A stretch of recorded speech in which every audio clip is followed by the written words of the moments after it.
Welcome back to Tarik Talk. Walking into the Whitney Museum during the 2026 Biennial, you immediately sense that this exhibition is expanding what art can be. The Whitney, long dedicated to presenting contemporary American art, becomes a space where disciplines collide, where painting meets technology, where storytelling becomes interactive, and where the viewer becomes an active participant. Curated by Marcela Guerrero and Drew Sawyer, this biennial reflects a moment shaped by complexity, social, environmental, and technological. It brings together artists who are not only responding to the world around them, but actively reimagining how we engage with it. And Leo Castañeda's work is a powerful example of that shift. At the center of his installation is something unexpected in a museum setting, a video game. But this is not entertainment in the traditional sense. It's an immersive artwork that blends painting, drawing, sculpture, and digital technology into a single, living environment. As you step into the space, you're no longer just observing, you're entering.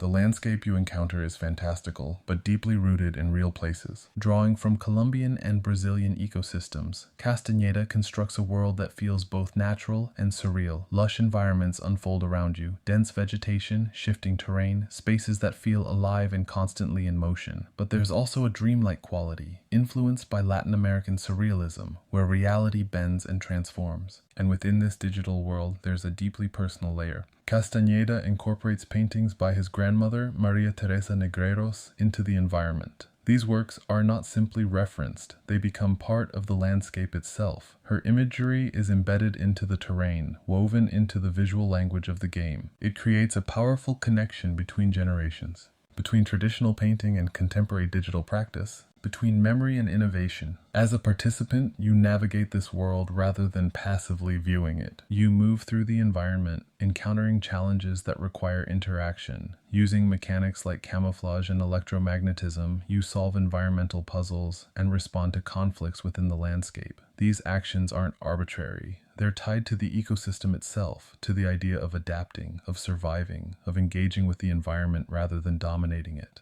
And as you progress, your choices begin to matter. The trajectory of the experience leads toward a cataclysmic explosion, a moment of potential destruction, but the outcome is not fixed. Through interaction, through decision-making, you have the ability to alter what happens. This introduces a powerful idea, that within systems, whether ecological, technological, or social, there is always the possibility of intervention, of change, of agency. And this is where Castañeda's work connects deeply to the Whitney Biennial as a whole. This exhibition is concerned with how we exist within complex systems, how we relate to the environment, to technology, to each other. Castañeda doesn't just represent those systems, he places you inside them. The Whitney's architecture enhances this immersion. Moving through the galleries, you transition from traditional works into this interactive digital space. The shift is immediate and disorienting in the best way. You become aware of your own role, not just as a viewer, but as a participant. And that participation changes the experience.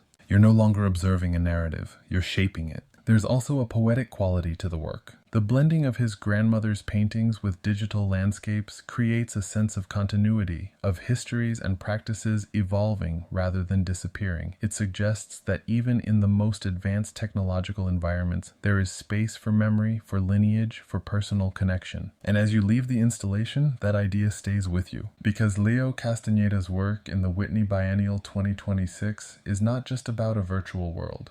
It's about the real one, about how we move through it, how we respond to it, and how, even within systems that feel overwhelming, we still have the ability to shape what comes next.